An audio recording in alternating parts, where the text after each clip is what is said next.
Once again, welcome back to KC's Classes. KC's Classes-ന്റെ മറ്റൊരു വീഡിയോയിലേക്ക് എല്ലാവർക്കും സ്വാഗതം. This is Kiran CS. Kerala PSC KFC assistant exam September 13-നാണ് നടക്കാൻ പോകുന്നത്. സ്റ്റുഡൻസിന് വേണ്ടിയുള്ള സ്മാർട്ട് സ്റ്റഡി വീഡിയോസ് ആണ് നമ്മളിപ്പോൾ ചെയ്തുകൊണ്ടിരിക്കുന്നത്. Previous year question paper discussion office assistant നിങ്ങൾക്ക് വളരെ യൂസ്ഫുൾ ആയിരിക്കും. നമ്മൾ ജസ്റ്റ് ഡിസ്കസ് ചെയ്യല്ല, ഡീറ്റെയിൽ ഡിസ്കഷനാണ്. ഓരോ ചോദ്യങ്ങളുടെ ആൻസർ, അതിൻ്റെ ഓപ്ഷൻസ് ഒക്കെ പ്രോപ്പറായിട്ട് മനസ്സിലാക്കിയിട്ടാണ് നമ്മൾ പോകുന്നത്. സ്റ്റേറ്റ്മെൻറ്റ് രൂപത്തിലുള്ള ഒരുപാട് ചോദ്യങ്ങൾ ഇതിൽ വന്നിട്ടുണ്ട്. അപ്പോൾ നമുക്കിനി വരാൻ പോകുന്ന എക്സാമിനും അങ്ങനെയുള്ള ചോദ്യങ്ങൾ എക്സ്പെക്ട് ചെയ്യാം. സോ അതുകൊണ്ട് ഡെപ്തിൽ കൺസെപ്റ്റ് മനസ്സിലാക്കി പഠിക്കാം. സോ നമ്മുടെ സ്ഥാപനം കേരള PSC KFC അസിസ്റ്റന്റിന് ഓൺലൈനായിട്ട് കോച്ചിങ് പ്രൊവൈഡ് ചെയ്യുന്നുണ്ട്. നമ്മുടെ ആപ്പിലൂടെ അവൈലബിൾ ആണ് ക്ലാസ്സസ് ഒക്കെ. ഫസ്റ്റ് ജോയിൻ ചെയ്യുന്ന 100 സ്റ്റുഡൻസിന് നമ്മൾ ഓഫർ പ്രൈസിലാണ് കോഴ്സ് പ്രൊവൈഡ് ചെയ്യുന്നത്. 2500 റുപ്പീസ് മാത്രമാണ് വരുന്നത്. PDF നോട്ട്സ് MCQ പ്രാക്ടീസ് ഒക്കെ അവൈലബിൾ ആണ്. സോ നമ്മുടെ ക്ലാസ്സിൽ ജോയിൻ ചെയ്ത് ഈ ഒരു പോസ്റ്റ് ക്രാക്ക് ചെയ്യാൻ താല്പര്യമുള്ള കുട്ടികൾക്ക് ഡിസ്ക്രിപ്ഷൻ ബോക്സിലുള്ള എൻ്റെ വാട്സപ്പ് നമ്പറിൽ കോൺടാക്ട് ചെയ്യാം, ക്ലാസ്സസ് ആക്സസ് ചെയ്യാം. ഓക്കെ, സോ നമുക്ക് എന്തെങ്കിലും വീഡിയോയിലോട്ട് കിടക്കാം. നമ്മൾ 45 ചോദ്യങ്ങൾ ഓൾറെഡി ഡിസ്കസ് ചെയ്ത് കഴിഞ്ഞു. നെക്സ്റ്റ് 46ാമത്തെ ചോദ്യത്തിലോട്ടാണ് കിടക്കേണ്ടത്. സോ ക്വസ്റ്റ്യൻ നമ്പർ 46 ആണ്. Which theory of Joel Dean on advertising outlays mentions the more profitable and the more liquid the financial position of the business, the more advertising should be undertaken? അപ്പോൾ Joel Dean അഡ്വർടൈസിങ്ങിനെ പറ്റിയിട്ട് mention ചെയ്തിട്ടുള്ള ഒരു അപ്രോച്ചാണ് ഇവിടെ പറയുന്നത്. അതിൽ പറയുന്നത് എന്താ, കൂടുതൽ നമുക്ക് പ്രോഫിറ്റബിൾ ആവും നമ്മുടെ ബിസിനസ്, അതനുസരിച്ച് നമുക്ക് ലിക്വിഡിറ്റി പൊസിഷനും അവിടെ ഉണ്ടായിരിക്കും. The more advertising should be undertaken. അപ്പോൾ ജോയൽ പറഞ്ഞിട്ടുള്ള കൺസെപ്റ്റ് എന്താണെന്ന് ചോദിച്ചിട്ടുണ്ടെങ്കിൽ, ആക്ച്വൽ കൺസെപ്റ്റാണ് ഞാൻ പറയുന്നത്. നമുക്ക് സ്ഥാപനത്തിന് അഫോർഡബിൾ ആകുന്ന രീതിയിൽ എന്ന് വെച്ചിട്ടുണ്ടെങ്കിൽ നമ്മുടെ എക്സ്പെൻസസും കാര്യങ്ങളൊക്കെ കഴിഞ്ഞതിന് ശേഷം ഉള്ള എമൗണ്ട് നമ്മൾ അഡ്വർടൈസ്മെൻറ്റിന് നമ്മുടെ അഫോർഡബിലിറ്റിയുടെ ബേസിൽ നമ്മൾ സ്പെൻഡ് ചെയ്യുകയാണെങ്കിൽ സ്ഥാപനത്തിന് പ്രോഫിറ്റബിലിറ്റി ഉണ്ടായിരിക്കും. ദെൻ ലിക്വിഡിറ്റി എന്ന് പറയുന്നത്, liquidity means what, ability to convert it into cash. നമുക്ക് ഫണ്ടിൻ്റെ ആവശ്യം വരുമ്പോൾ നമ്മുടെ കയ്യിൽ ഫണ്ട് ഉണ്ടായിരിക്കണം. അപ്പോൾ പ്രോഫിറ്റബിലിറ്റി ആൻഡ് ലിക്വിഡിറ്റി പൊസിഷൻ എന്ന് പറയുന്നതും നല്ല രീതിയിൽ ഉണ്ടായിരിക്കും എന്നുള്ളതാണ് ജോയൽ ഡീൻ പറഞ്ഞിട്ടുള്ളത്. സോ ആ അപ്രോച്ചിനെ പറയുന്ന പേരെന്താണെന്നാണ് ചോദ്യം. സോ ഞാൻ നേരത്തെ പറഞ്ഞ എക്സ്പ്ലനേഷനിൽ തന്നെ ആൻസർ ഉണ്ട്. All you can afford approach. നമ്മുടെ അഫോർഡബിലിറ്റിയുടെ ബേസിൽ വേണം നമ്മൾ അഡ്വർടൈസ്മെൻറ്റ് ചെയ്യാൻ. അങ്ങനെ ഉണ്ടാകുമ്പോൾ ഉണ്ടാകുന്ന എൻഡ് റിസൾട്ടാണ് profitability and liquidity. Okay, so option B ആണ് ആൻസർ കേട്ടോ.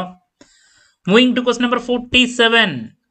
Which of the following statements is are correct? താഴെ പറയുന്നതിൽ ഏതൊക്കെയാണ് ശരി അല്ലെങ്കിൽ തെറ്റ്? Marginal product is the change in the total product resulting from a change in variable input. എന്താണ് marginal product എന്ന് പറയുന്നത്? Change in the total product. Total പ്രോഡക്റ്റിൽ ചേഞ്ച് വരുമ്പോൾ അതെങ്ങനെയാണ് ചേഞ്ച് വരുന്നത്? Resulting from change in variable input. Variable ഇൻപുട്ടിൽ വരുന്ന change total പ്രോഡക്റ്റിൽ reflect ചെയ്യുമ്പോൾ അഡീഷണൽ ആയിട്ട് നമുക്ക് കിട്ടുന്നതിനെയാണ് നമ്മൾ മാർജിനൽ എന്ന് പറയാം. ഈ സെയിം കൺസെപ്റ്റിനെ നമ്മൾ മാർജിനൽ കോസ്റ്റിംഗിൽ പറയുന്നില്ലേ, അതിനെയാണ് ഇവിടെ എന്താണ് ഇപ്പോൾ ടോട്ടൽ കോസ്റ്റ്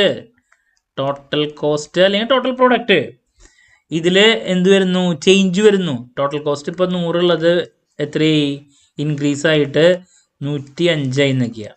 ഈ 105 ആയത് എന്തുകൊണ്ടാണെന്ന് ചോദിച്ചിട്ടുണ്ടെങ്കിൽ വാരിയബിൾ കോസ്റ്റ് എന്ന് പറയുന്നത് 10ൽ നിന്ന് എത്രയായിട്ട് കൂടി? 15 ആയിട്ട് കൂടി. എങ്കിൽ ഈ അഡീഷണൽ ആയിട്ട് വന്നിട്ടുള്ള ചേഞ്ച് എത്രയാ? 5. വാരിയബിൾ കോസ്റ്റ് 5 കൂടി. അതുകൊണ്ടാണ് ടോട്ടൽ കോസ്റ്റ് ഇപ്പോൾ 100ൽ നിന്ന് 105 ആയ. ഈ അഡീഷണൽ ചേഞ്ചിനെയാണ് നമ്മൾ എന്ത് പറയുക? മാർജിനൽ കോസ്റ്റ് എന്ന് പറയാം. ഇവിടെ ഞാൻ എന്താണ് കോസ്റ്റിന് വരെ എന്താന്ന് മാത്രം, പ്രോഡക്റ്റ് ആണെന്ന് മാത്രം. മാർജിനൽ പ്രോഡക്റ്റ് എന്ന് പറയുമ്പോൾ എന്താ, ഈ ടോട്ടൽ കോസ്റ്റിന് വരാൻ ടോട്ടൽ പ്രോഡക്റ്റിൽ എന്ത് വരുന്നു? ചേഞ്ച് വരുന്നു. എന്തുകൊണ്ട്? വാരിയബിൾ ഇൻപുട്ടിൽ വരുന്ന മാറ്റം കൊണ്ട് ടോട്ടൽ പ്രോഡക്റ്റിൽ ചേഞ്ച് വരുന്നു. ആ അഡീഷണൽ ആയിട്ട് വരുന്ന ആ ചേഞ്ച് ഇല്ലേ, അതിനെയാണ് നമ്മൾ എന്ത് പറയുന്നത്? Marginal product. Clear?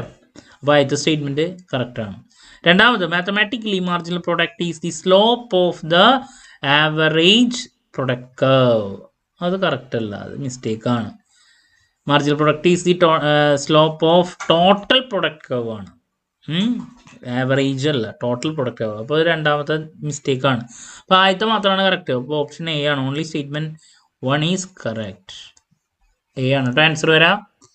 Moving to question number 48. The statistical methods of demand forecasting does not include. Demand ഫോർകാസ്റ്റിംഗിൽ സ്റ്റാറ്റിസ്റ്റിക്കൽ മെത്തേഡ്സ് ഓഫ് ഡിമാൻഡ് ഫോർകാസ്റ്റിംഗിൽ വരാത്തത് ഏതൊക്കെയാണ്? ഓക്കെ, അപ്പോൾ 4 ഓപ്ഷൻ തന്നിട്ടുണ്ട്. So number 1, trend projection method എന്ന് പറയുന്നത് സ്റ്റാറ്റിസ്റ്റിക്കൽ മെത്തേഡ് ആണോ എന്നുള്ളത് നമുക്ക് ചെക്ക് ചെയ്യാം. ട്രെൻഡ് പ്രൊജക്ഷൻ എന്ന് പറയുമ്പോൾ സ്റ്റാറ്റിസ്റ്റിക്കലാണ്. ഹിസ്റ്റോറിക്കൽ ഡീറ്റെയിൽസും മറ്റു കാര്യങ്ങളൊക്കെ വെച്ചിട്ട് നമ്മൾ മാത്തമാറ്റിക്കൽ മോഡൽസ് ഒക്കെ വെച്ചിട്ട് എസ്റ്റിമേഷനും കാര്യങ്ങളൊക്കെ നടത്തുന്നതാണ്. സോ ട്രെൻഡ് പ്രൊജക്ഷൻ സ്റ്റാറ്റിസ്റ്റിക്കൽ മെത്തേഡാണ് കറക്റ്റ്. ഓക്കെ, ദെൻ രണ്ടാമത് ബാരോമെട്രിക് മെത്തേഡ്സ്. അതിൽ ലാഗിങ്, ലീഡിങ് ഇതൊക്കെ വെച്ചിട്ടുള്ള പരിപാടിയാണ് ബാരോമെട്രിക്കിൽ വരുന്നത്. അപ്പം അതും സ്റ്റാറ്റിസ്റ്റിക്കലിൽ ഇൻക്ലൂഡഡ് ആണ്. ദെൻ പിന്നെ ഒപ്പീനിയൻ പോൾ മെത്തേഡ്സ് എന്ന് പറയുമ്പോൾ Delphi method, survey, expert opinion ഒക്കെയാണ്. സോ അത് സ്റ്റാറ്റിസ്റ്റിക്കൽ മെത്തേഡ് അല്ല. അപ്പോൾ ഇതാണ് ആൻസർ വരുന്നത്. Option C does not include ആണ് ചോദിച്ചത്. ഇക്കണോമെട്രിക് മെത്തേഡ്സ് എന്ന് പറയുമ്പോഴും മോഡൽസാണ്. അപ്പോൾ ഈ 3 മോഡൽസാണ് സ്റ്റാറ്റിസ്റ്റിക്കൽ. നമുക്ക് സ്റ്റാറ്റിസ്റ്റിക്കൽ മെത്തേഡ് അല്ലാത്ത ഡിമാൻഡ് ഫോർകാസ്റ്റിംഗ് മെത്തേഡ് ഏതാണെന്നുള്ളതാണ് അറിയേണ്ടത്. ഏതാ? ഒപ്പീനിയൻ പോൾ മെത്തേഡാണ്, സ്റ്റാറ്റിസ്റ്റിക്കൽ അല്ല. ഓക്കെ, ഓപ്ഷൻ സി ആണ് answer. Moving to question number 49. Which of the following is not a business cycle theory? 4 theory എന്നുണ്ട്. അതിൽ ബിസിനസ് സൈക്കിൾ തിയറി അല്ലാത്തത് ഏതാണെന്നുള്ളതാണ്. ഇതിൽ പ്യുവർ മോണിറ്ററി തിയറി പറഞ്ഞിട്ടുണ്ട് ആദ്യത്തെ. ആക്ച്വലി അത് റിലേറ്റഡ് വിത്ത് ബിസിനസ് സൈക്കിളാണ്, പ്യുവർ മോണിറ്ററി. ദെൻ ഷംപീറ്ററുടെ ഇന്നോവേഷൻ, അതും ഈ പറയുന്ന ബിസിനസ് സൈക്കിളിൻ്റെ കാര്യങ്ങളാണ്. മോണിറ്ററി ഓവർ ഇൻവെസ്റ്റ്മെൻറ്റും അതെ. ഇതിലല്ലാത്തതെന്ന് പറയുന്നത് ഓപ്ഷൻ ബി ആണ്. ക്ലർക്സ് ഡൈനാമിക് എന്ന് പറയുന്നത് ഇക്കണോമിക് ഡെവലപ്മെൻറ്റിനെ റിലേറ്റ് ചെയ്തിട്ടുള്ള തിയറിയാണ്. നിങ്ങളപ്പോൾ ഈ കാര്യങ്ങളൊക്കെ അറിഞ്ഞാലാണ് ആൻസർ ചെയ്യാൻ പറ്റുള്ളൂ. ക്ലർക്ക് ഡൈനാമിക് തിയറി എന്ന് പറയുന്നത് ഇക്കണോമിക് ഡെവലപ്മെൻറ്റിനെ റിലേറ്റ് ചെയ്തിട്ടുള്ള തിയറിയാണ്. അതിൽ ബിസിനസ് സൈക്കിളല്ല മെയിനായിട്ട് പറഞ്ഞിട്ടുള്ളത്.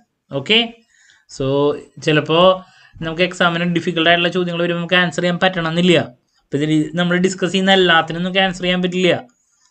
കോമ്പറ്റേറ്റീവ് എക്സാമാണ്, അപ്പോൾ അറിയാത്തത് നിങ്ങൾ വിട്ടുകളയേണ്ടി വരും. അപ്പോൾ ഇതിൻ്റെ ആൻസർ ശരിക്കും ബിസിനസ് സൈക്കിൾ തിയറി അല്ലാത്തത് ക്ലർക്സ് ഡൈനാമിക് തിയറിയാണ്. കുറച്ചൊരു ശ്രദ്ധിച്ച് ആൻസർ ചെയ്യേണ്ടതാണ്. ഓക്കെ, ഓപ്ഷൻ ബി ആണ് കേട്ടോ ആൻസർ. സോ നമുക്കൊരു ചോദ്യം കൂടി ഇന്ന് ഡിസ്കസ് ചെയ്യാം. 50.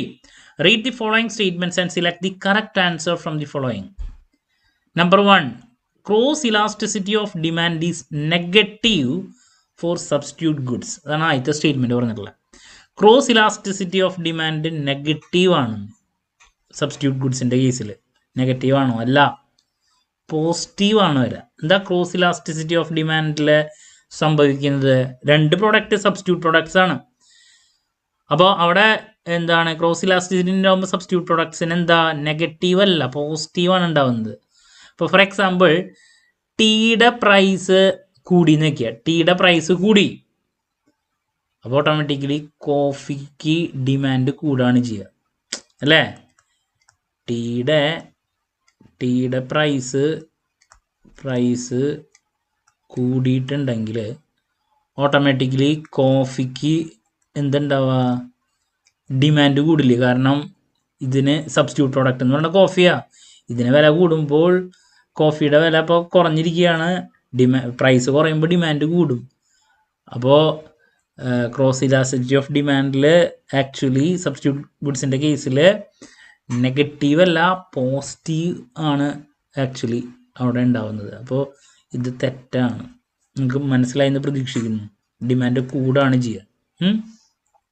ടീയുടെ പ്രൈസ് കൂടിക്കഴിഞ്ഞാൽ എക്സാമ്പിളാണ് പറഞ്ഞത് സബ്സ്റ്റിറ്റ്യൂട്ടിൻ്റെ.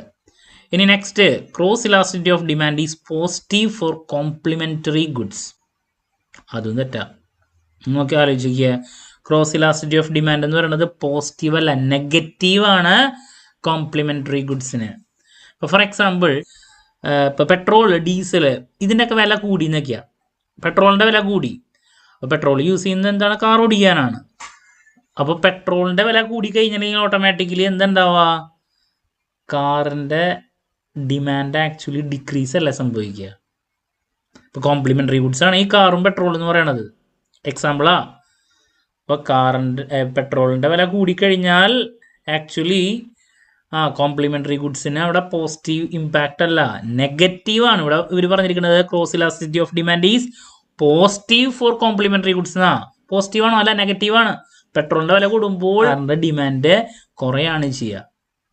അപ്പോൾ അവിടെ നെഗറ്റീവ് ഇമ്പാക്റ്റ് ആണ് വരുന്നത്, പോസിറ്റീവ് അല്ല. അപ്പോൾ ഈ രണ്ട് സ്റ്റേറ്റ്മെൻറ്റ് തെറ്റാണ്. Both statements 1 and 2 are incorrect. Option D ആണ് കേട്ടോ ആൻസർ വരാം. ഓക്കെ, അപ്പോൾ നമ്മൾ കൺസെപ്റ്റ് നന്നായിട്ട് മനസ്സിലാക്കണം, എന്നാൽ മാത്രമേ ആൻസർ ചെയ്യാൻ സാധിക്കുള്ളൂ. അപ്പോൾ നമ്മൾ വീണ്ടും ഒരു 5 ക്വസ്റ്റ്യൻസ് ഡിസ്കസ് ചെയ്തിട്ടുണ്ടെന്ന് ക്ലാരിറ്റി കിട്ടിയെന്ന് പ്രതീക്ഷിക്കുന്നു. എന്ത് ഡൗട്ട് ഉണ്ടെങ്കിലും കമൻറ്റ് ചെയ്യുക, അതിനുള്ള മറുപടി ഞാൻ വീഡിയോസിലൂടെ നൽകുന്നതായിരിക്കും. സോ നമ്മുടെ ക്ലാസ്സിൽ ജോയിൻ ചെയ്യാൻ താല്പര്യമുള്ള കുട്ടികളെ എത്രയും പെട്ടെന്ന് തന്നെ ഡിസ്ക്രിപ്ഷൻ ബോക്സിലുള്ള എൻ്റെ വാട്സ്ആപ്പ് നമ്പറിൽ കോൺടാക്ട് ചെയ്യാനും മറക്കരുത്. മറ്റൊരു വീഡിയോയുമായി വീണ്ടും കാണാമെന്നുള്ള പ്രതീക്ഷയോടെ നിർത്തുന്നു. This is Kiran CS signing off. Have a nice day. Thank U.